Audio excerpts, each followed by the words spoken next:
बेलौरी नगरपालिकालाई एउटा नमागेको सुझाव दिन चाहन्छु। बेलौरी नगरपालिकाले महाकाली बहुमुखी क्याम्पसमा अध्ययन गर्ने विद्यार्थीहरूलाई प्रत्येक वर्ष छात्रवृत्ति उपलब्ध गराउँदै आइरहेको छ। तर त्यो छात्रवृत्ति कुन मापदण्डमा आधारित भएर उपलब्ध गराउँछ, कस्ता कस्ता विद्यार्थीहरूलाई उपलब्ध गराउनु पर्ने हो र कस्ता विद्यार्थीहरूलाई उपलब्ध गराउँदैछ भन्ने कुरामा म अलि धेरै कन्फ्युजन छु।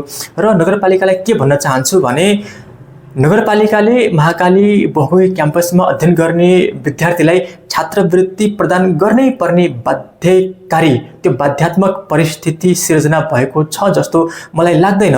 यदि महाकाली बहुमुखी क्याम्पसमा अध्ययन गर्ने विद्यार्थीहरू गरिब तथा विपन्न परिवारको श्रेणीभित्र पर्छन् वा ती विद्यार्थीहरूको आर्थिक अवस्था अत्यन्तै कमजोर छ भने ती व्यक्तिहरू खोजी खोजी पालिकाले छात्रवृत्ति प्रदान गर्नुपर्छ। अन्यथा जसको पढ्ने अध्ययन गर्ने हैसियत छ, जसको सम्पत्ति छ, जसको एउटा राम्रो परिवार छ, त्यस्ता व्यक्तिहरूलाई एउटा पावरका भरमा वा अन्य कुनै पनि दृष्टिकोणबाट छात्रवृत्ति दिनु पक्कै पनि राम्रो होइन।